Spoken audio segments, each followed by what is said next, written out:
आसिम भाई की बात को थोड़ा सा आगे बढ़ाते हुए, हम अल्लाह ही की इबादत, अल्लाह तेरी ही इबादत करते हैं और तुझ ही से मदद मांगते हैं। ये लफ्ज जो ही है ना, बड़ा इंपॉर्टेंट है आसिम साहब। ये ही जो है ना, बड़ा इंपॉर्टेंट है। हमारा मसला ये है कि हम ही और भी के चक्करों से नहीं निकले। ठीक है यार, अल्लाह करते हैं लेकिन साथ दुकान भी करती है। अल्लाह भी करते हैं लेकिन साथ डॉक्टर का हाथ या ऑपरेशन या सर्जरी भी करती है। अल्लाह भी करता है लेकिन सिफारिश भी करती है। अल्लाह भी करते हैं लेकिन ये भी, ए जड़ा भी है ना, भी कढ़ना जे। आसिम भाई बड़ा राइटली रुके थे ही के ऊपर। अल्लाह की कसम, अल्लाह ही करते हैं। दवाई जब हम खाते हैं ना, वो भी जाके पेट में पूछती है अल्लाह से, इसके लिए रहमत बनूं, इसके लिए शिफा बनूं या इसके लिए मौत बनूं। एक जैसे मरीज हैं, दोनों को एक जैसी दवाई देते हैं। अब कोरोना से ज्यादा बड़ा कौन सा एविडेंस मेरा और आपके सामने नहीं होगा। एक नहीं, कई मिसालें ऐसी हैं। सास बूढ़ी 85 साल दी, जवाई जर्मनी तो देखने आया, तो कली सी आ छोटे बच्चे सन नाल ओदे, ਉਹ ਸੱਸ ਬਚ ਗਈ, ਜਵਾਈ ਇੱਥੇ मर गया मेरे अजीजां दे विच। मतलब आपके सबके मिसालें सामने होंगी। तो ये जो है ना, ये अल्लाह ही के पास है। दुकान बंदा खोल के बैठता, रिज़्क दुकान ही दे रही होती, अल्लाह ने ही गाहक भेजने होते हैं। तो ये यकीन करना कि अल्लाह ही करते हैं, अल्लाह ही करते हैं, अल्लाह ही करते हैं। और दूसरी बात, और चुप कर जा, बह जा। दूसरी जो बात है, ये मेरा दोस्त है ना, सिर्फ मैं से इस अंदाज में बात कर लेता हूँ। बिलाल बैठ जाओ। अच्छा, दूसरा जो बात है कि हमने मांगी है दिन सिरात अल मुस्तकीम, अल्लाह मुझे सीधा रास्ता दिखा। आप क्या दुआ मांग ली, अल्लाह ने छोड़ दिया आपको? नहीं। जो ही आपने सफा पलटा, अलिफ लाम मीम ज़ालिकल किताबु ला रैबा फीहि हुदल लिल मुत्तकीन, ये है वो सीधा रास्ता, ये है वो किताब जो हदायत है मुत्तकीन के लिए। अल्लाह अकबर। ਤੁਹਾਡੇ को सुने हैं कि आप पढ़ते जो अपने अभी आपने दुआ मांगी ना, साथ ही कबूल हो गई है कि इस पे पढ़ते जाओ, अमल करते जाओ, सीधे रास्ते पे रहोगे। इसी को पकड़ लो, सीधे रास्ते पे रहोगे। यही है वो सीधा रास्ता। तो अब ये चूंकि जिमनन बात आ गई है, और चूंकि कुरान के और हदीस के तालिब इल्म है हम, इसलिए करोड़ों दरूद नबी सल्लल्लाहु अलैहि वसल्लम की जात के ऊपर, जिन्होंने हमें अल्लाह की जात का तारुफ करवाया। एस्थमा और सीओपीडी और फैमिली फिजिशियन क्लिनिक बड़ा बड़ा फेवरेट टॉपिक है। यही टॉपिक हम कई दफा पहले भी डिस्कस कर चुके, लेकिन आज जरा नए अंदाज में करते हैं बात। सबसे पहले तो सलूट है जी आप सबको, इनमें जितने जितने भी दोस्त हैं, बाप भाई मौजूद हैं, सबको बहुत सलाम के मौका देते रहते हैं हमें बोलने का और मिलने का। और आसिम भाई, आपका खास तौर पे शुक्रिया कि आप हमें मोहब्बत से बुलाते हैं। और बहुत शुक्रिया इस पूरी टीम का, केजी का, कि जिन्होंने आज हमें मौका दिया। खास तौर पे इब्राहिम गौहर बैठे हुए हैं, ये हमारा जिनको, और मैंने इनसे कहा, बल्कि इन्होंने खुद भी शायद कह दिया कि हम बड़े में भी हिस्सा लेना चाह रहे हैं। हाँ जी। और बहुत दुआ हमारे इन हीरोज के लिए, हर दफा मैं दुआ करता हूँ। मैं चाहूंगा कि एक दफा हम जरा अल्हम्दुलिल्लाह कुल हुवल्लाह पहले पढ़ के आगे बात करते हैं। कुछ बहुत सारे दोस्तों की तस्वीरें नहीं भी हैं, लेकिन वो हमारे दिलों में, आंखों में मौजूद है। अल्हम्दुलिल्लाह रब्बिल आलमीन अर्रहमानिर रहीम मालिकि यौमिद्दीन इय्याका नअबुदु व इय्याका नस्तईन वल्लाहु अल्लाहु समद लम यलिद वलम यूलद वल्लाहु अहद कुल हुवल्लाहु अहद अल्लाहु समद लम यलिद वलम यूलद कुल हुवल्लाहु अहद अल्लाहु समद लम यलिद वलम हम सबको जन्नतुल फिरदौस में इकट्ठा फरमा मेरे मौला। जैसे दुनिया में मोहब्बत के साथ मिलते हैं, इस तरह हम जन्नत में भी हमेशा के लिए इकट्ठे हों, आमीन। हाँ। बात करते हैं ना, एस्थमा और सीओपीडी में फर्क करना मुश्किल हो जाता है। जनरली कोई डिफरेंस बता सकते हैं डॉक्टर साहब आप? हाँ। नहीं, क्लिनिकली फैमिली फिजिशियन है आप, क्या हो? हम तुम्हें कहाँ देखा चावल होता थोड़ा जो होते तुम चार कोई नहीं पाके केजी होते। वालों की बैठ गई आगे, उठो कुर्सी लो आए। ठीक है। अरे नहीं, हाँ एक कोई उम्र ले आए होएगा वापस। यार ये म्यूट करो जरा आके। ना लो। हाँ बिलाल, क्लीन है, शाबाश। क्या हिस्ट्री पे? दोनों में आती वीज। क्लिनिक पे बैठे हुए, बिजी क्लिनिक चल रहा, 2 मिनट भेजिए आपके पास आके बैठा, आपने कैसे डायग्नोज करना है? ये अस्थमा में भी हो सकती है, अभी आपका डिफरेंस पता चलेगा। आज हम जो बात खास तौर पे करने जा रहे हैं, क्योंकि एविडेंस बेस्ड मेडिसिन का दौर है ना जी, तो डॉक्टरों में जो जो भी बात होती है, किसी न किसी ट्रायल की बेसिस पे, स्टडीज की बेसिस के ऊपर होती है।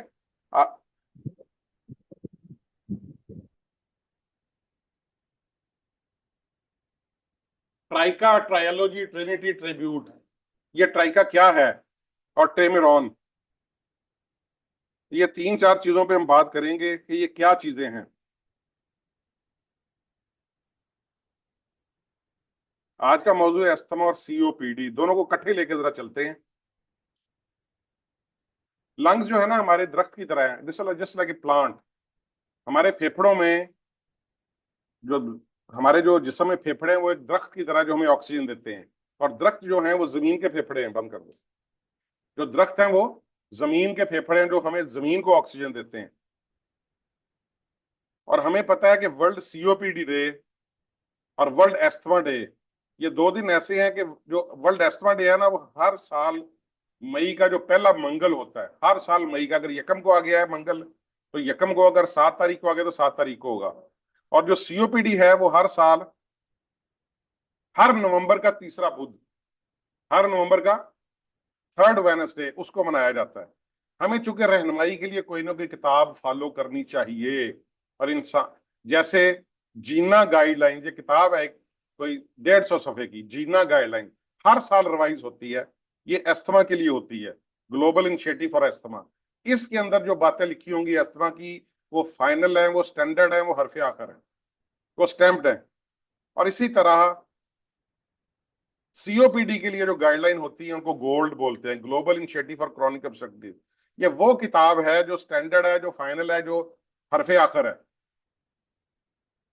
अब चूंकि हमें रहनुमाई के लिए कोई ना कोई ऐसा किताब फॉलो करनी चाहिए, तो एस जिस्म लिखड़ी किताब है कुरान पाक, जो हमने बात जिससे शुरू की है। ठीक, हमें इस किस्म के फेफड़े चाहिए अपने जिस्म में। We need this kind of the lungs which are shiny, we are glistering, and we are having no problem. We don't like this kind of the lungs which are black because of the smoking, and कोशिश ये करें कि हमें smoking P के ट्रिम्बो की जरूरत ही ना पड़े।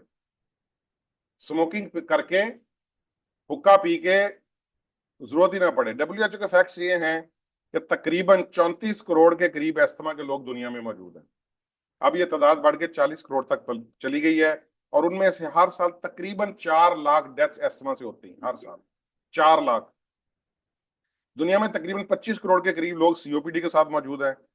अब ये बढ़ के 20 करोड़ के 30 करोड़ के करीब हो गए हैं, और उनमें से 30 से 31 लाख जो डेथ्स हैं वो सीओपीडी से होती हैं। एस्थमा से कितनी डेथ हैं? सिर्फ 4 लाख। और एस्थमा से सीओपीडी से तकरीबन 8 टाइम ज्यादा।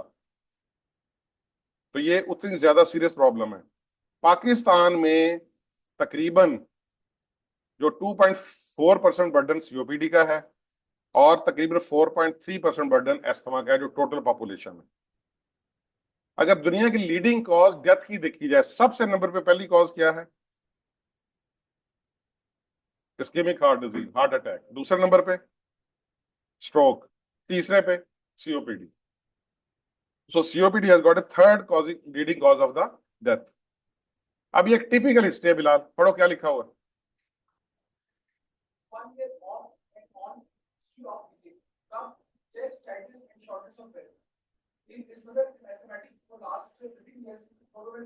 What is diagnosis?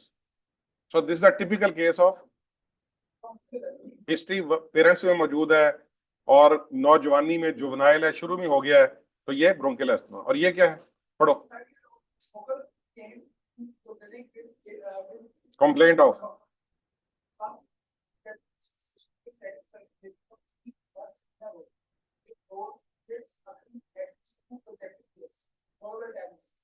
So this is the chronic bronchitis variant of the COPD. तो बताने का मकसद ये है कि जो एपिसोड अस्थमा जो है ना वो एपिसोडिक होगा, रिवर्सिबल होगा। सिम्टम आती जाती रहती हैं, मौसम बेहतर हो गया तो बिल्कुल ठीक हो गया। और ट्रीटमेंट जो है मकसद होता है कि एयरवे खुल जाए। और जो सीओपीडी है प्रोग्रेसिव होता है, इरिवर्सिबल होता है, permanent damage to the airways हो जाता है, और treatment to open up the airways limited.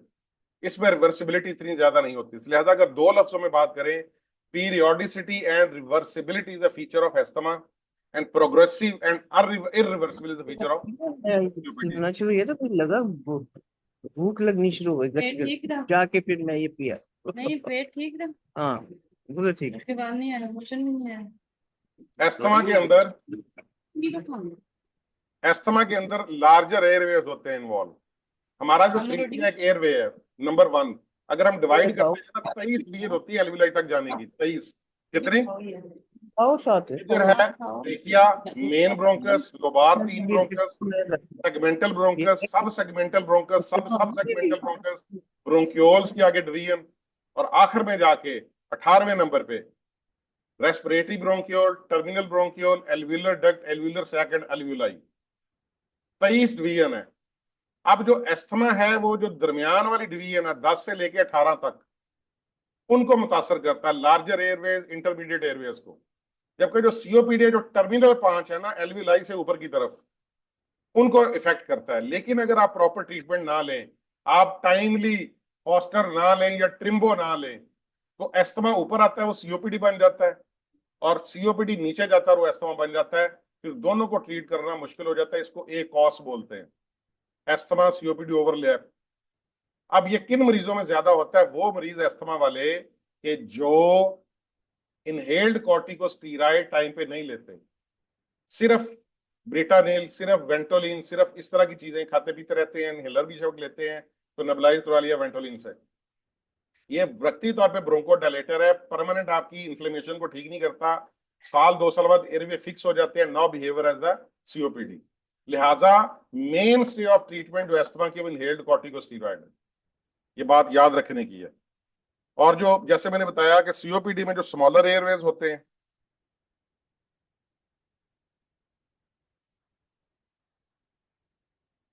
ठीक है जी,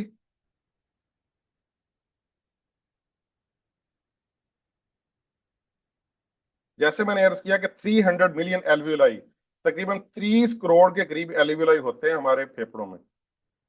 और अगर इसको जमीन पे फैला दिया जाए एल्वियोलाई को, तो एक टेनिस कोर्ट के बराबर सरफेस एरिया बनता है। कितना? टेनिस कोर्ट के बराबर।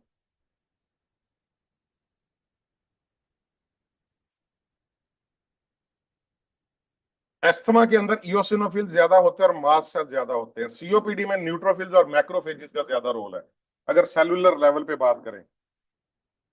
एस्थमा के अंदर गुड स्टीरॉयड रिस्पांस होता है, जबकि सीओपीडी में रिस्पांस इतना अच्छा नहीं होता। एस्थमा के जो ट्रिगरिंग फैक्टर्स है ना, वो सिर्फ एस्थमेटिक पेशेंट को मुतासर करते हैं। ये घर के रूटीन वाले ट्रिगरिंग फैक्टर्स होते हैं। घर की डस्ट हो गई, कारपेट हो गए, कॉकरोचेज हो गए, बिल्लियां हो गई, हर बंदा इससे मुतासर नहीं होगा।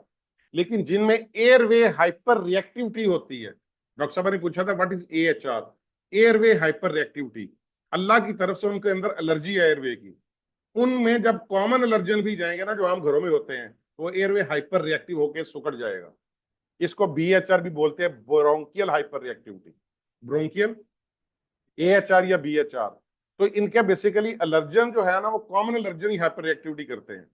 जबकि जो सीओपीडी वाले ट्रिगरिंग फैक्टर्स हैं, ये वो वाले ट्रिगरिंग फैक्टर्स हैं कि अगर इनमें 100 नॉर्मल बंदे एक खास टाइम के लिए एक्सपोज हों, तो मैक्सिमम को डैमेज उसने करना ही करना है। ये बेसिकली मैकेनिकल इंसल्ट और केमिकल इंसल्ट है जो कि नॉर्मल को डैमेज करती है। उसमें जो ट्रिगरिंग है वो हाइपर रिएक्टिव जेनेटिकली वो अंदर से लेके आता है, जब वो ट्रिगर ऊपर आता है तो हाइपर रिएक्टिव हो जाते हैं। एक ये डिफरेंस है। एस्थमा जब शुरू होता है ना, जिस तरह मैं अक्सर, मेरी स्टेटमेंट है कि आप कम मरीज देखेंगे कि उम्र 60 साल से ज्यादा, तो अब कह दी मुझे अब आके डायबिटीज हुई है। होते हैं ऐसे, मैं ये नहीं कह रहा जीरो मेडिसिन में कुछ भी नहीं होता, ये 100% होते हैं। लेकिन जो मेजोरिटी है, मेन जंक है, 80% है, जब डायबिटीज स्टार्ट होनी है ना, 30 साल तो बाद शुरू हो जाती है, 30 और 50 की रेंज में। बाद में शायद 100 साल चलती रहे। इसी तरीके से जब एस्थमा शुरू होना है ना, तो it start from the childhood और द जुवेनाइल एज, 10, 12, 14, 15 साल की उम्र में शुरू हो जाता है। ये प्रॉपर ट्रीटमेंट ले रहा है तो हो सकता है वो फुल नॉर्मल जिंदगी गुजार ले। लेकिन शुरू ऐसा नहीं होगा कि मरीज एक आया आपके पास 60 साल का तो अब एस्थमा डायग्नोज हुआ, नहीं, बहुत कम चांस है। एक ये डिफरेंस है कि asthma start in the usually children और young age. Asthma are usually young and non smoker to begin with, while the COPDs are कम से कम इनमें 15 से 25 साल की या सिगरेट की हिस्ट्री या हुक्के की हिस्ट्री, या ऐसी माहौल में जहां पे डर्ट और डस्ट हो। खासतौर पर पाकिस्तान में जो एक 5वां वेदर है लाहौर का, लाहौर में 5 वेदर है, पाकिस्तान में 4 है, और 5वां वेदर हमारा स्मॉग है। गर्मी, सर्दी, खबार, खजा और स्मॉग। लाहौर का, ठीक है ना। तो इनमें हो सकता है सिगरेट ना पीते हो लेकिन सीओपीडी हो जाए, लिहाजा यू, और इसके लिए टाइम जो आपको चाहिए होता है ना सिगरेट के बाद, वो कम से कम 15 से 25 साल है। तब तक एज आपकी 40 से ऊपर हो ही चुकी होती है। तो यूजुअली द मिडिल एज या ओल्ड एज होते हैं। एस्थमा के अंदर ऊपर से, हाँ, एस्थमा के अंदर जो ना एक्सरे नॉर्मल होता है बिल्कुल, जबकि सीओपीडी में एक्सरे ये वाला होगा, ठीक है। ज्यादा ब्लैक एलोंगेटेड लो फ्लैट डायाफ्राम्स और ट्यूबुलर हार्ट। तो एक्सरे आप सीओपीडी वाले का देख के कह दोगे कि सीओपीडी है और एज 40-45 से ज्यादा, तो सीओपीडी की ट्रीटमेंट देनी है। सीटी, अच्छा, लेटरल व्यू करवा के देखें तो ये देखिए वो ज्यादा है और ये एपी डायमीटर बढ़ गया, बैरल शेप चेस्ट।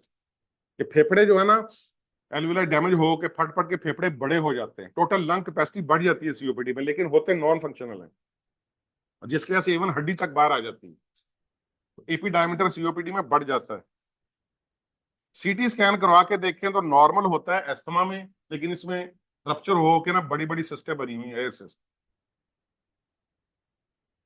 ये देख लें, you can see the difference, ये air cyst because of ruptured alveoli हो गए हैं, ठीक है जी। अब डायग्नोज कैसे करना है?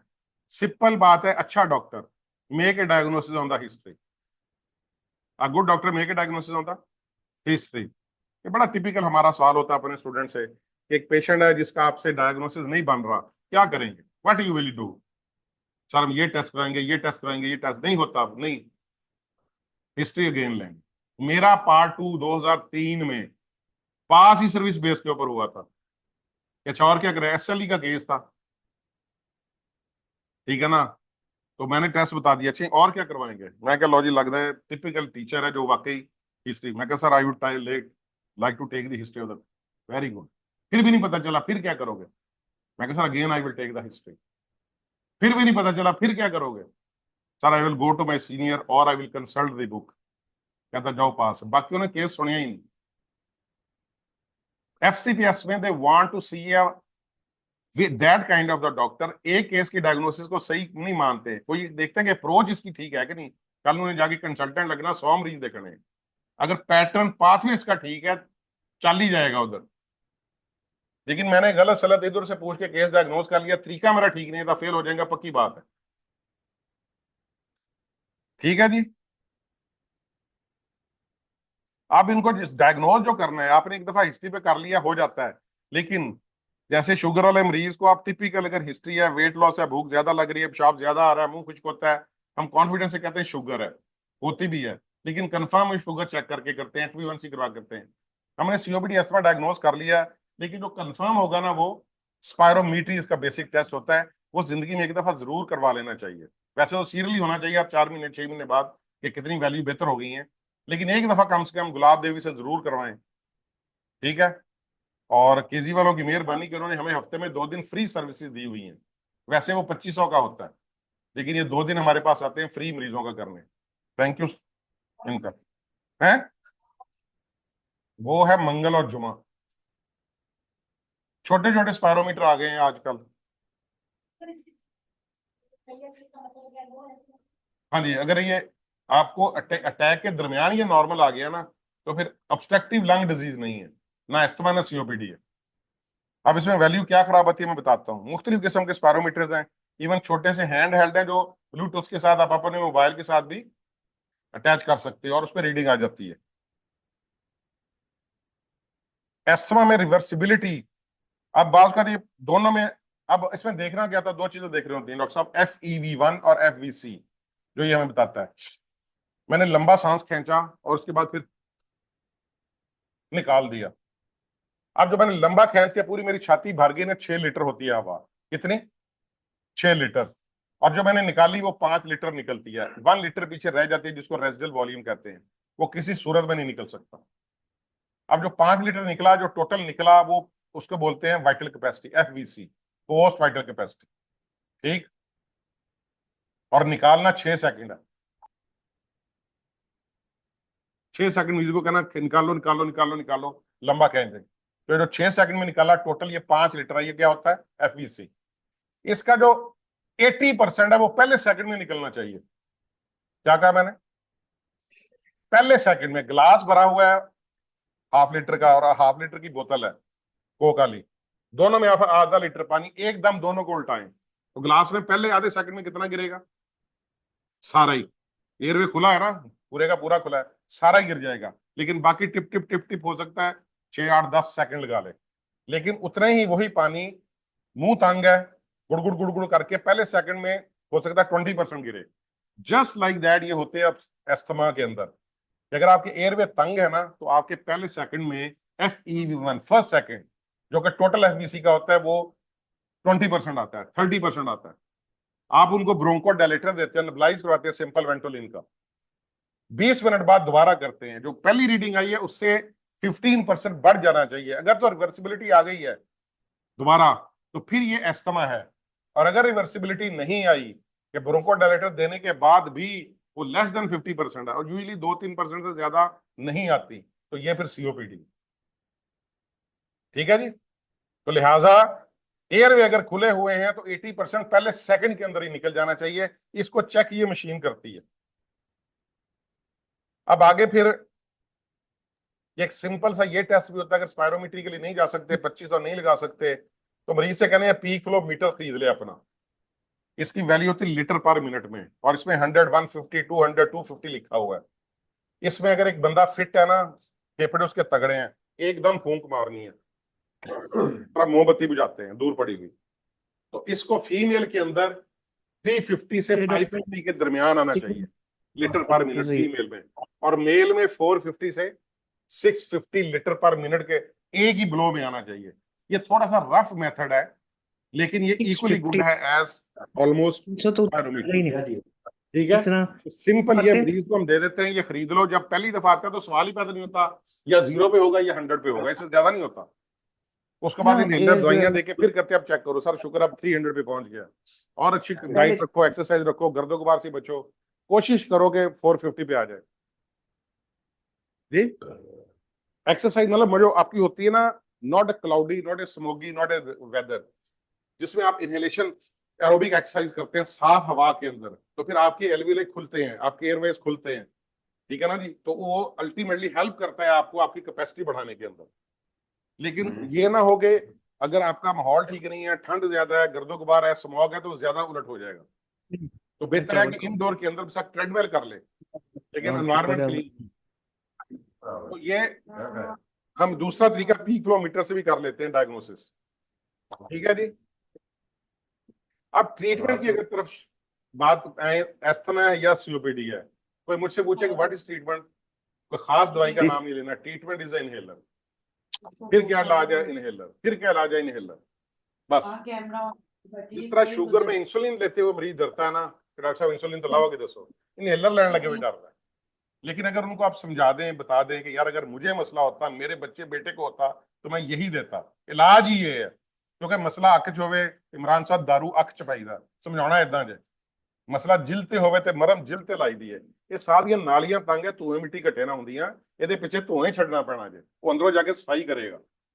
ਵਰਨਾ ਇੱਕ ਅਜੀਬ ਜਿਹਾ ਕਨਸੈਪਟ ਹੈ ਜੀ, ਦਮਾ ਦਮ ਦੇ ਨਾਲ ਇਹ ਲੱਗ ਜਾਂਦਾ, ਜੇ ਕੁੜੀ ਨੇ ਕੱਲ ਨੂੰ ਸਾਰਿਆਂ ਦੇ ਘਰ ਜਾਣਾ ਉਹ ਕੀ ਕਹਿਣਗੇ। ਉਹ ਮੈਂ ਕਿਹਾ ਜਿਹੜਾ ਤਕਲੀਫ ਲੈ ਕੇ ਜਾ ਰਹੀ ਇਹਨਾਂ ਬਹੁਤ ਉਹਨਾਂ ਨੂੰ ਵਾਪਸ ਘੱਲਣੀ ਜੇ। ठीक है कि नहीं? आप सिंपल 2 पफ सुबह 2 शाम लो, पता ही नहीं लगना पर्स रखा, लिपस्टिक लाने लगी है, वैसलाइन लगी, सासरों की पता क्यों जी, वॉशरूम जाके ले ले।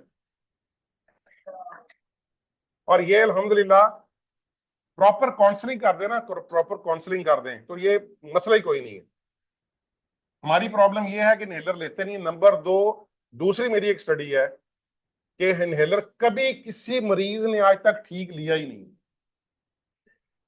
कभी आज तक ठीक लिया ही नहीं है। और मैं ये बड़ा मेरा फिक्र मशहूर है राउंड के ऊपर कि अल्लाह का शुक्र है मरीजों ने कभी आज तक मेरी स्टेटमेंट को गलत साबित नहीं किया। एक PG सर मैंने आज इसको बड़ा अच्छा समझाया है, आप बेशक चेक कर लें। मैं क्या कर, एक्चुअली इसमें एक थोड़ी सी कोऑर्डिनेशन, थोड़ा सा फ्लो चाहिए होता है। मतलब लोगों से नहीं बनता, आम पब्लिक से। डॉक्टर बना लेंगे, पैरामेडिकल बना लेंगे, लेकिन पब्लिक वाले नहीं बना पाते। ठीक है ना। इसमें भी हम बात करूंगा, सिंपल 2 प्रिंसिपल है, खिंचना ते रोकना। ਇਹ ਦਵਾਈ ਤੁਸੀਂ ਛੱਡ ਦਿਓ, ਦੇਖੋ ਧੂਆਂ ਜਿਹੜਾ ਨਿਕਲਿਆ ਨਾ, ਬੇਸ਼ੱਕ ਇੱਕ ਵਾਰੀ ਖਾਲੀ ਮਾਰ ਕੇ ਦਿਖਾ ਦਿਓ, ਇਹਨੂੰ ਧੁੰਨੀ ਤੱਕ ਉਤਰਨਾ ਚਾਹੀਦਾ। ਦੇਖ ਲਓ ਕਿਦਾਂ ਖਿੱਚੋਗੇ, ਉਹ ਫਿਰ ਲੰਬਾ ਖਿੱਚਦੇ ਨੇ ਕਿਉਂਕਿ ਫੇਫੜੇ ਇੱਥੋਂ ਤੱਕ ਹੁੰਦੇ ਨੇ।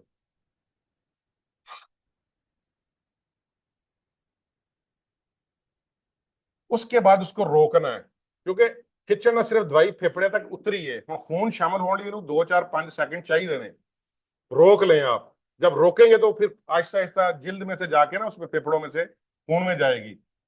किताब कहती है कि 10 सेकंड तक रुकवाएं। 10 सेकंड तक रोकना जरा मुश्किल होता है, लेकिन 5 सेकंड तो जरूर रुकवाएं। लेकिन अगर वो करते क्या है, ठीक है। और दूसरी बात यह है, सबसे आसान तरीका है कि आप अपने शीशे के सामने खड़े हो जाओ। अगर तुम्हें भाप में से, अपनी नाक से, मुंह से, साइडों से धुआं निकलता महसूस हो रहा है बाहर, तो फिर आपका तरीका ठीक नहीं है।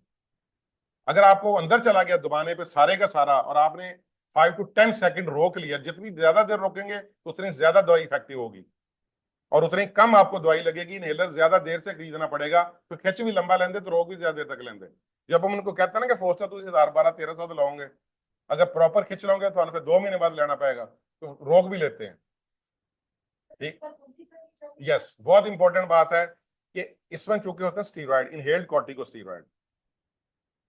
आप बेशक 2 साल लेते रहे, उसके इतने साइड इफेक्ट नहीं आते। बस इस वक्त एक बैटरीलॉन के या एक डेल्टा की गोली के, एक डेल्टा की गोली में होते हैं 500 माइक्रोग्राम। कितने? 5000, सॉरी।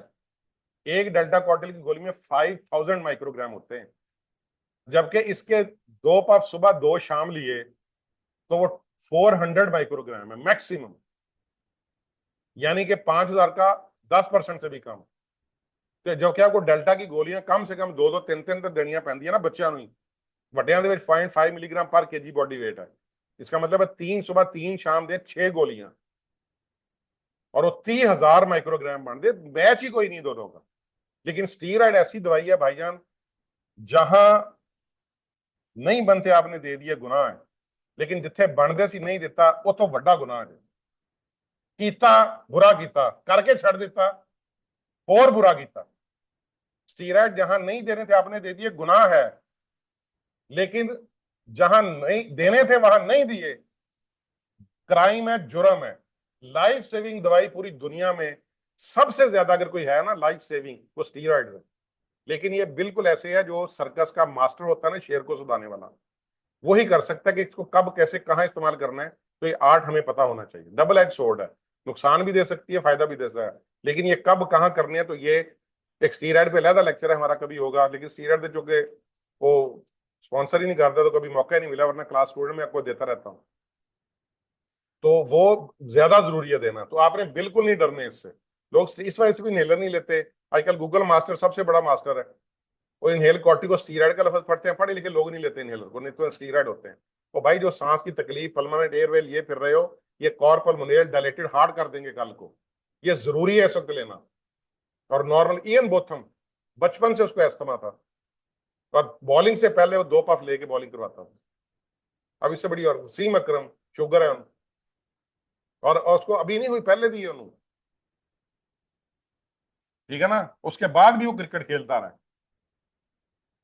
तो ये बात यह है कि अगर प्रॉब्लम है क्या, तो आप उसको इस मुताबिक करें तो इंशाल्लाह ठीक रहता है बंदा। एस्थमा में जो मेन होते हैं वो स्टीरॉयड हैं, लेकिन लॉन्ग एक्टिंग बीटा एगोनिस्ट बाद में आते हैं। जबकि जो सीओपीडी में लाबा लामास मेन होते हैं, स्टीरॉयड बाद में आते हैं। लाबाज में लॉन्ग एक्टिंग बीटा एगोनिस्ट, ये ब्रोंकोडायलेटर है। उसका जो मेन ट्रीटमेंट है वो स्टीरॉयड है, इसकी जो मेन ट्रीटमेंट है वो ब्रोंकोडायलेटर है।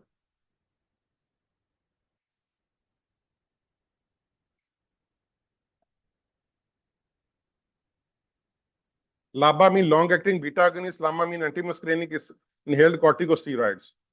एस्थमा को जब ट्रीट करना तो कैटेगराइज में करते हैं 1 2 3 4 5, और सीओपीडी के ए बी सी डी, आजकल ए बी ई करते हैं, सिर्फ ए बी ई।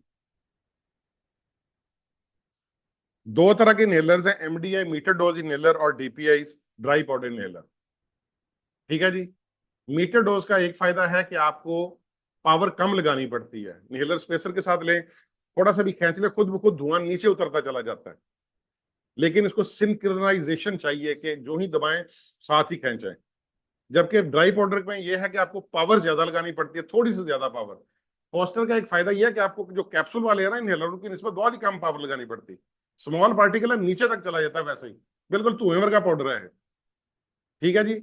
लेकिन बाहर का इसकी निस्बत थोड़ी ज्यादा पावर लगानी पड़ती है, और उसके बाद फिर आपने लगा के रोकना है। 15 to 25% इफेक्टिव ज्यादा बेहतर स्पेसर के साथ होता है। हम ये एडवाइस करते हैं पढ़े लिखे लोगों को कि अगर घर में है तो स्पेसर के साथ कर लें, कहीं बाहर गए हो एक आधे दिन ਲਈ तो फिर बेशक डायरेक्ट ले लें आप, और स्पेसर ले जा सकते हैं तो बहुत अच्छी बात है। अब फोस्टर के अंदर जो है ना वो दो चीजें शामिल होती हैं, एक स्टीरॉयड है और दूसरा लाबा है, फॉर्मेटिरॉल एंड बेक्लोमेथासोन। जबकि ये ट्रिम्बो जो इनका आया है इसमें तीन चीजें शामिल हैं, बेक्लोमेथासोन, फॉर्मेटिरॉल, ग्लाइकोप्रोनियम। ग्लाइकोप्रोनियम लामा है, long acting anti muscarinic drugs. मैं भी आपको बताता हूँ। तो लिहाजा बिलाल, ये जो इनहेलर है ना, पढ़ क्या लिखा हुआ है? सांस। फिर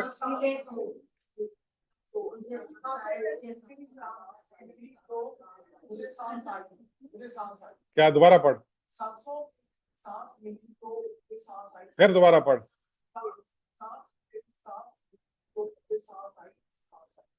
क्या समझे? समझ गया अब समझ आ गई? हाँ जी, तालियां हो जाए बिलाल। तो इनहेलर जो है ना ये बेसिकली लाइफ गिवर है।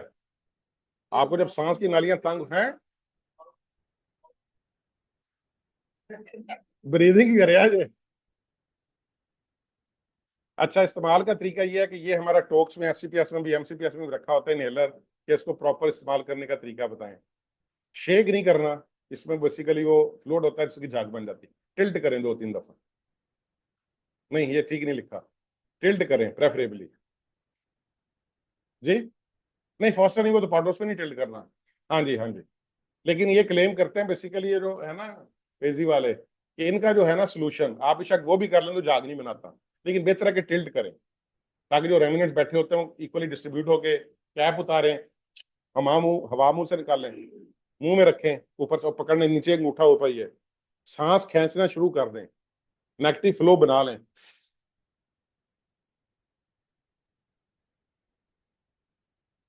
शीशे के सामने खड़े को देखे धुआं बाहर नहीं निकलना चाहिए, और 8 से 10 सेकंड सांस रोके, फिर 1-2 सौखे सांस लेके दूसरा पफ फिर मारे। 2 पफ सुबह 2 शाम, जिंदगी बिल्कुल नॉर्मल रहती है। खिंचना तो रोकना फिलहाल क्या, ये बहुत इंपॉर्टेंट है, खिंचना तो रोकना। अब बच्चे जो हैं वो लंबा खींच नहीं सकते, तो बच्चों के लिए क्या करना है, बेसिकली स्पेसर के साथ मास्क लगा लेते हैं। क्या, स्पेसर के साथ मास्क। तो आप एक पफ लगाएं। अब ये थोड़ा सा मैं बता दूं, ये गो के अगेंस्ट की कंपनी बात है कि ये जो फॉस्टर है ना या ट्रिम्बो है, ये बच्चों के लिए नहीं है।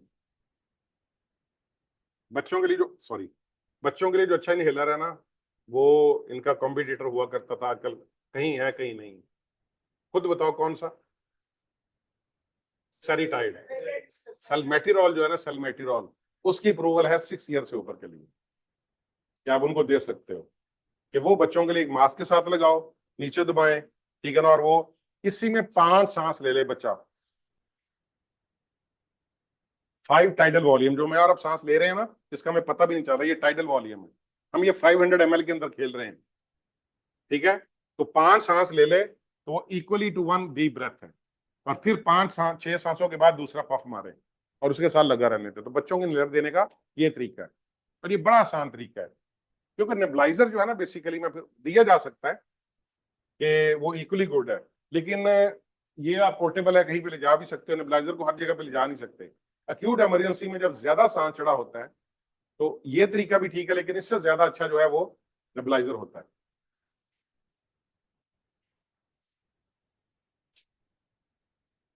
नॉन फिनोलॉजिकल ट्रीटमेंट में एस्थमा में अगर बात करें, सिगरेट बंद, डस्ट बंद, अच्छी डाइट, फिजिकल एक्टिविटी, और वो दवाइयां जैसे एनएसएड है, बीटा ब्लॉकर, एंडीरॉल है, एस्थमा को वर्सन करती हैं, तो पहले टिक करें, चेकलिस्ट बनाएं कि इनको सब ने अवॉइड करना लाजमी। नॉन फार्माकोलॉजिकल ट्रीटमेंट हर बीमारी की होती है, उस पर जरूर जोर दिया करें। अब एस्थमा को जैसे मैंने कहा, स्टेप में जो ऊपर लिखी हुई ना लाइन ये वाली, इसको जरा पढ़ लें। स्टेप 1 किसको कहेंगे? ये और ये। Symptom less than twice a month, तो डॉक्टर साहब मुझे कभी कभी महीने में एक आधी दफा ही होता है, 2-3 महीने बाद, कि छाती घुट गई, छाती में से आवाजें आई, खांसी आई, ठीक है ना, गर्दो गुबार में निकलूं, बाद में ठीक रहता है। तो ये स्टेप 1 है। स्टेप 2 क्या है? सिम्टम ट्वाइस ए मंथ और more but less than daily. Daily नहीं होता लेकिन हफ्ते में एक आधी दफा हो जाता है। स्टेप 3 क्या है? कि डेली सिम्टम है लेकिन मैं अपना काम काज कर लेता हूं। और स्टेप 4 क्या है? कि इतनी खराब होगी कि मुझे अपनी जॉब छोड़नी पड़ गई या रेस्ट पे हूं आजकल। तो ये 4 स्टेप है और इनकी जो ट्रीटमेंट है, पहले स्टेप में आपने देना है फॉस्टर हल्के वाला 100/6, दूसरे में उसकी डोज बढ़ा दें 200/6, तीसरे में 400/6, ठीक है, या ये वाला आप कर लें ड्राई पाउडर या एमडीआई। उसके बाद जो चौथा स्टेप है या पांचवा स्टेप ये होता है कि आपने सारे स्टेप 4 तक कर लिया लेकिन मरीज ठीक नहीं हो रहा, उसमें फिर आप आईजीई लेवल करवाते हैं। आईजीई वो एक वेरिएंट है, फिनोटाइप है एस्थमा की, कि जब तक आईजीई को ओरल स्टीरॉइड से ग्राउंड नीचे नहीं ना करेंगे तो वो नहीं एस्थमा ठीक होने लगा। या हम एक चीज मिस कर रहे होते हैं, जर्ड। पेशेंट को जर्ड है साथ, आपने पीपीआई दिया ही नहीं है, एस्थमा ट्रीट करिए, अरे नहीं ठीक हुआ, राइनोसाइनोसाइटिस है, कीड़ा पैरिया निकले, एस्थमा ट्रीट करनी ठीक हो रहा, तो जर्ड भी हिस्ट्री भी आपने अच्छा डबल देना है, मिप्राजोल या लंसिप्राजोल या जो भी देते हैं 40 मिलीग्राम बीडी, ठीक है। और अगर कीड़ा पैंदा तो 2 पफ राइनोक्लिनिल के, और राइनोक्लिनिल ही देना है गोर, राइनोक्लिनिल 2 पफ इधर 2 इधर रात को, ठीक है। और साथ फिर फॉस्टर देना है, राइनोक्लिनिल नेजल स्प्रे।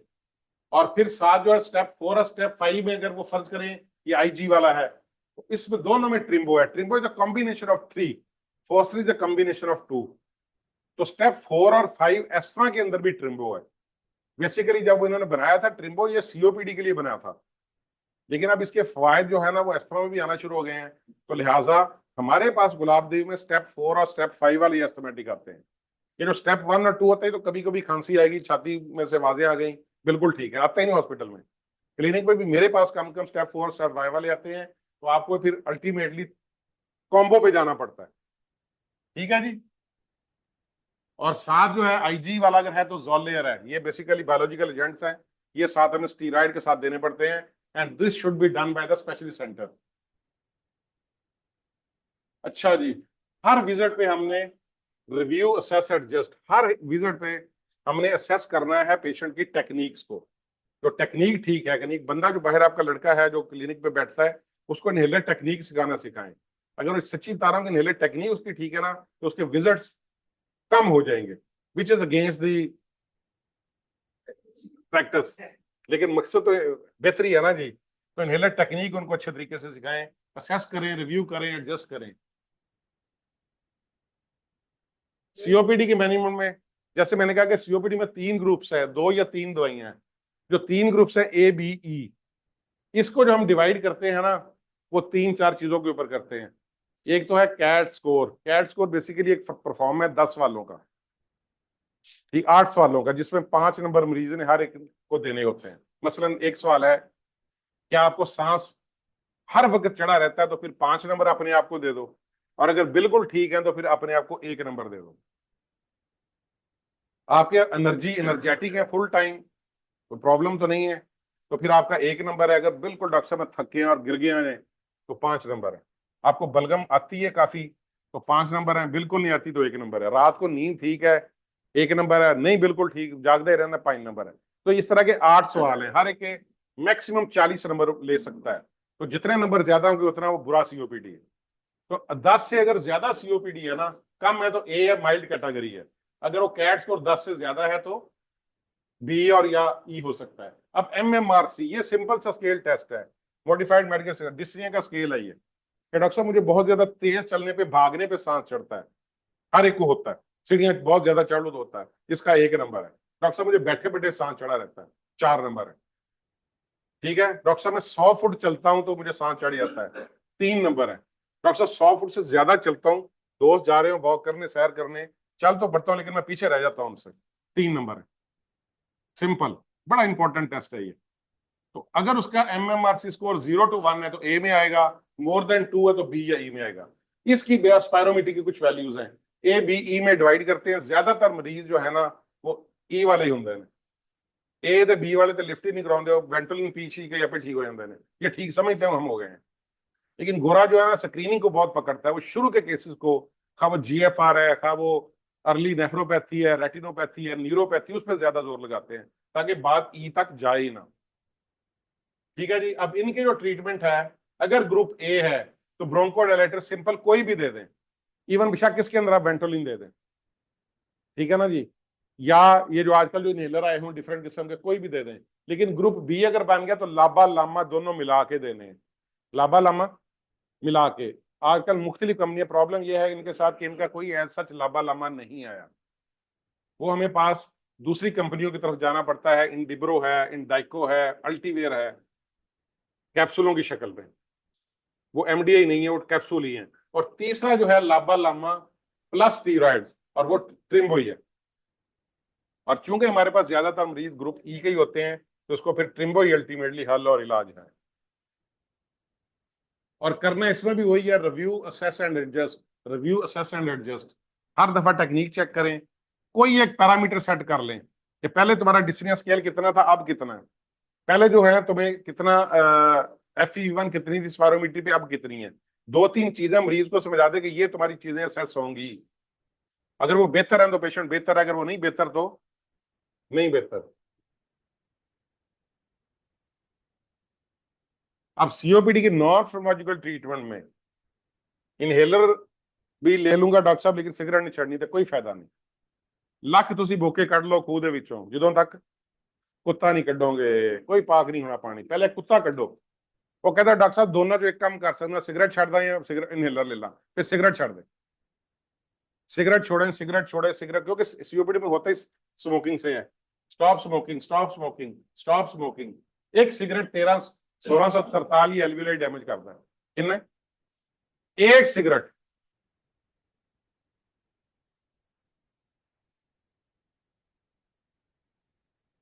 और दूसरा फिर यह है कि जो वैक्सीन है ना जी, अक्टूबर में महीना आ गया अक्टूबर का, क्रॉनिक लंग डिजीज वाले एस्थमा और सीओपीडी दोनों को लगा लेनी चाहिए, लेकिन सीओपीडी को तो लाजमी लगवानी चाहिए वैक्सी ग्रिप।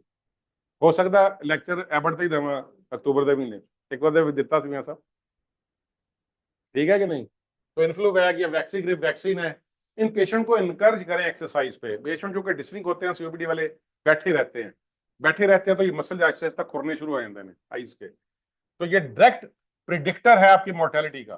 जिसके मसल जितनी जल्दी लॉस होंगे उतनी जल्दी फौत होता है। डायरेक्ट रिलेशन क्या है कोई नहीं पता। और ये खास तौर पर ये मसल्स भी, तो डंबल करवाएं मरीजों को। और ये साथ जो है ना वॉक एक्सरसाइज रेगुलर ट्रेडमिल, ये मसल मजबूत रहें। चलेंगे तो उनकी जो वर्किंग कैपेसिटी है, फंक्शन कैपेसिटी, वो बेहतर रहेगी। अब आते हैं जो ट्राइका की हमने बात की थी। Trica basically Trilogy Trinity Tribute, 3 studies हैं, 3 ये हैं कि जिसमें उन्होंने देखा था कि 3 उन्होंने स्टडीज की हैं। पहले में उन्होंने कहा कि आप जो ट्रिम्बो है उसको फॉस्टर से ट्राई करके देख लें। ऐसे ही है गौहर, ट्रिम्बो का फॉस्टर से मुकाबला, ठीक, इसको ट्रायलॉजी स्टडी कहते हैं। दूसरे में हमने कहा कि सिंपल टायोट्रोपियम, और मतलब एक अलग से टायोट्रोपियम लें, फॉस्टर ले लें और नाल टायो कैप्सूल ले लो, अलग से लेके इसको आप स्टडी करें उनके साथ आपस में। और तीसरा है इंडाकेट्रो प्लस ग्लाइकोप्रेनियम ब्रोमाइड के साथ मुकाबला है उसका, कि ये लाबा है और लामा है। ट्रिम्बो का मुकाबला ये तीनों के साथ है, फॉस्टर के साथ, सिर्फ टायो के साथ, और लाबा लामा के साथ। अल्टीमेटली जो नतीजा निकला, पहला 2 और 3 का, फिर सिर्फ टायोट्रोपियम का, और आखिर में लाबा लामा दोनों का, अल्टीमेटली नतीजा निकला कि सिंगल ट्रिपल थेरेपी जो 3 वाली है आपको ओवरऑल स्टेप 4 में, स्टेप 5 में और ग्रुप ई में ज्यादा फायदा देती है बनिस्बत आप एक तरह का ये 2 तरह की इनहेलर इस्तेमाल करते हैं। तो ये basically triple therapy, no doubt कि ये आजकल जो गोलियां लिन लेम एक्सआर जो आ गई हैं, डैम पहले एक्सआर 3 मिला के इकट्ठी हैं, कि इनके ज्यादा बेहतर रिजल्ट है बनिस्बत 2 की या बनिस्बत सिंगल थेरेपी, ठीक है ना जी। तो इसका मतलब ये है कि triple therapy is better than the single और डबल थेरेपी। सिमिलरली ट्राइब्यूट उसी की जरा डिटेल है, नटशेल मैंने बात कर ली है। अब ट्राइमेरॉन क्या है basically, what is Trimaran? Triple in asthma with uncontrolled patient on medium strength of ICS and LABA. ये पेशेंट आपका स्टेप 4 में चला गया, स्टेप 5 में चला गया, आप उसको सिर्फ फॉस्टर देते रहे हो, काफी नहीं है। उसको ट्रिपल वाले पे शिफ्ट करें जिसमें लाबा लाबा इनहेल्ड कॉर्टिकोस्टेरॉइड एक के अंदर ही जो होता है। दिस इज द ट्राइमेरॉन, कि जब ग्रुप ई हो गया और उधर से 4-5 हो गया, दोनों मिलके एक ही ट्रीटमेंट बन जाती है, इसका ये मतलब है। So adding a LAMA to medium or high dose inhaled corticosteroid plus LABA improved the lung function. Pakistan में जो 87 वाला अवेलेबल है, बाहर के मुल्कों में 172 वाला भी अवेलेबल है। अब पाकिस्तान में कब आएगा अभी नहीं पता, और कब आ रहा है? ठीक है। ट्रिम्बो करता क्या है कि uncontrolled addition of long acting muscarinic agonist to inhaled corticosteroid plus beta 2 agonist therapy improves lung function and reduces the exacerbation. अगर आपका स्टेप 1 है, 2 है, 3 है, तो नहीं देना ट्रिम्बो, फॉस्टर ही देना है, फॉस्टर ही देना है, फॉस्टर ही देना, नहीं जरूरत। लेकिन अगर 4 और 5 है और उधर से ई है और इधर से ग्रुप ए और बी है तो नहीं देना ट्रिम्बो, फिर आपने सिंपल लाबा लामा के जो कॉम्बिनेशन आ रहे हैं वो दे दें सिंपल। ठीक है जी। सीओपीडी के साथ देखा यह गया है कि मरीज सीओपीडी की वजह से नहीं मरता, 50% ऑक्सीजन की कमी है ऑलरेडी, उनमें हार्ट अटैक ज्यादा हो जाते हैं। Heart attack is basically low oxygen to the heart, तो उनमें कार्डियोवैस्कुलर इवेंट्स ज्यादा होते हैं। उसके बाद फिर सीओपीडी के मरीजों को हमारे यहाँ प्रॉब्लम यह है कि हमारे इस वक्त 10% पेशेंट गुलाब देवी में कैंसर के पड़े हुए हैं, टीबी सिर्फ 13% पड़ी है, आईएलडी इस वक्त कोविड के बाद 25% पड़ी है आईएलडी, ठीक है कि नहीं, और 13% सिर्फ टीबी है। 10% के करीब लंग कैंसर का पड़ा हुआ है गुलाब देवी में। अपनी यूनिट की बता रहा हूं जो कि 210 बेड का यूनिट है। उसकी वजह क्या है, लेकिन जो 10% है वो है जो मैसिव फ्यूजन के साथ आए हैं, पता ही उदो लगा जो गल वध गई। गोरा क्या करता है कि हर सीओपीडी मरीज का जो लेवल हो गया ना, साल बाद एक लो डोज सीटी करवाता है। छोटा सा भी नड्यूल पड़ गया ना अगर, तो उसको पूरा वर्कअप करके जल्दी निकलवा देता है। हमारे यहाँ खांसी आती रहती मरीज को इतना पता नहीं चलता, बात बढ़ती बढ़ती बढ़ती या हेमोप्टिसिस होती है तब आता है, या जब पानी पै जाता स्टेज 4 होती है तब आता है। ये एक बड़ा डिलेमा हमारा, हमारे यहाँ स्क्रीनिंग और सर्विलेंस प्रॉपर है नहीं। इसके अलावा ऑस्टियोपोरोसिस, डिप्रेशन और एंजाइटी, बिलीव यू मी कि आप सीओपीडी के मरीज को देखें जब वो क्रेविंग फॉर ऑक्सीजन हो रहा होता है, कैंसर से ज्यादा बुरी हालत होती है उसकी, ठीक है ना। लिटरली आप ऑक्सीजन लगा भी रहे हो, पूरी नहीं पै रही, तो इसलिए उसको जाने से पहले पहले हमने रोकना। जर्ड ज्यादा कॉमन हो जाता है, ट्रायल इसकी बात कर ली, ट्रेमरोन की बात कर ली, last but not the least Pakistan में वही बड़ी स्लाइडें जो आखिर में होती है और हर दफा ही होती है, ये वबानियों पे काबू पाना मुश्किल जरूर है लेकिन नामुमकिन नहीं है। With combined effort of KG, Pakistan chest society, PFP and Gulab Devi chest hospital, we can do it इंशाल्लाह। ठीक है जी। Doctors and pharma relationship is a very very important. डॉक्टरों के बगैर फार्मर, फार्म के बगैर कॉन्फ्रेंस हो ही नहीं सकती। लिहाजा मैं रिक्वेस्ट करूंगा भरपूर केजी से कि हमारी कॉन्फ्रेंस आ रही है, भरपूर हिस्सा लेना है इसमें। एक मिनट मैडम, हर फील्ड में कामयाबी टीम वर्क से ही मुमकिन है मैडम, पता ना आपको, and this is the team work. क्या बुलाइए हैं? फिश एक्वेरियम अकेली होती मछली तो खाई जानी थी, वो मिल के बड़ी मछली बन गई और सोच रही मैं करा की। तो टीम वर्क से जो ना कामयाबी मुमकिन है। टुगेदर एवरीवन अचीव्स मोर। टीम का मतलब क्या होता है ऐसा? टुगेदर एवरीवन अचीव्स मोर, इसमें कोई शक नहीं है।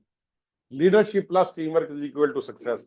आज पीएफपी जो इतने माशाल्लाह दरख्शंदा सितारे की तरह चमक रही है, मियां साहब की लीडरशिप और हमारी टीम, ठीक है ना जी। So team work makes a success. Thank you very much.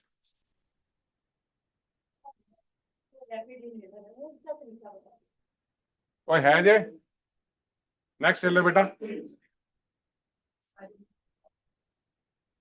Peak flow meter है, चीजें पूरी रखा करो यार, पीक फ्लो मीटर भी रखा करो है।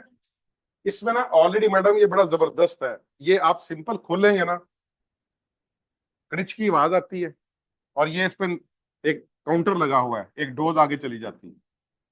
आप मुंह में रखें, एक एक एक डोज जो है ना पाउडर इसके अंदर आ गया है, अगले चैम्बर में खोलने से मुंह में रख के खींचना ऐसे ही, इसको ऐसे।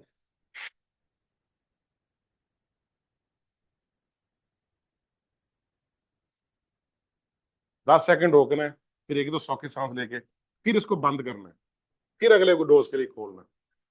हाँ, एक दफा एक हैं? करो जरा, ये करता है जी। जैसे पेशेंट को ओपन करते हैं तो डोज ऑटोमेटिकली लोड होता है, चैनल में आ जाएगी। उसके बाद एक लंबा गहरा सांस पेशेंट लेगा और एक क्लिक की आवाज आएगी जो उसे इंडिकेट करेगा कि उसने डोज ले ली। सेकंडली पेशेंट मुंह के लिए स्वीट करेगा जबकि स्मूथ हार्ट है, इसकी वजह से जो सेकंडली उसे कंफर्म करेगा कि उसने डोज ले ली। एंड थर्डली इन्हेलेशन काउंटर तब तक डिक्लाइन नहीं होगा जब तक पेशेंट सक्सेसफुली डोज को इनहेल ना करे। अदरवाइज अगर उसकी इन्हेलेशन प्रॉपर ना होगी तो ये डोज काउंटर उसे इन्हेलेशन काउंटर से बताएगा कि वो इसको मैक्सिमम इनहेल करे ताकि डोज प्रॉपर्ली स्मॉल एडल्ट्स का बता दे। ये भी मेरी इंफॉर्मेशन में दफा मेरा ख्याल था कि खोलने से डोज आगे चला जाता, काउंटर खींचने से जाता है।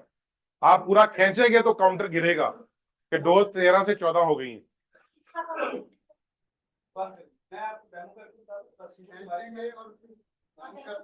ये फर्स्ट डोज के लिए मैंने इसको प्रॉपर्ली ओपन किया। अब मुझे इनहेल करने का लगा गया था, क्लिक की आवाज है, सांस रोक कर तो उसके बाद जैसे मैं इसे बंद करूंगा तो इन्हेलेशन काउंटर चेंज हो जाएगा, डिक्लाइन बाय 1 हो। अगर 120 है तो 119 हो जाएगा या तो 170। नहीं, ये बंद करने पे होगा, ये खींचने के बाद हो जाएगा। बंद करने अगर बेसिकली एक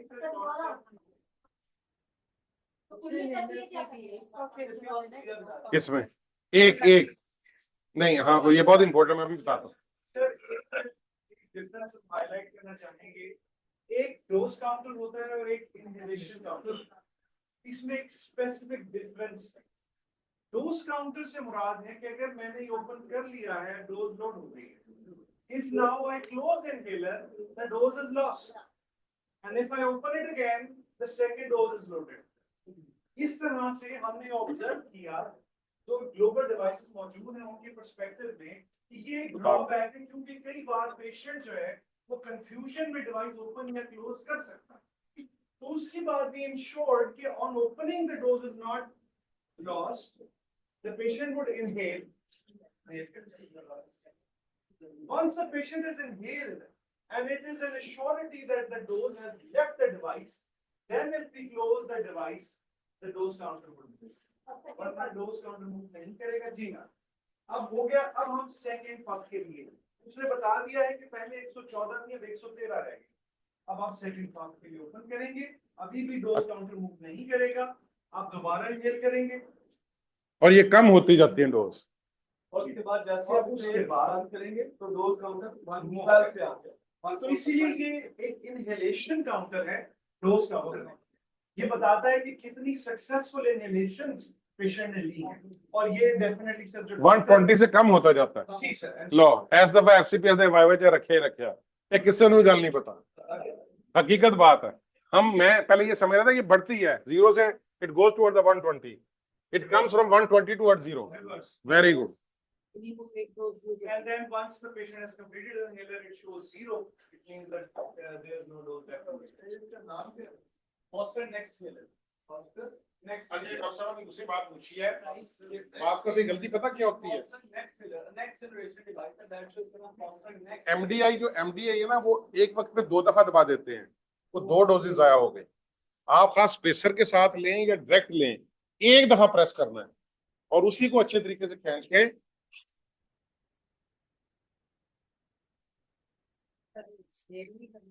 दिल में 10 गिनने, ये कर ले वो कर ले। क्या जी? अगर तो तगड़ा बंदा लंबा खींच सकता है तो ना करे, वरना भी पहले घेर करके अपनी छाती को खाली कर ले।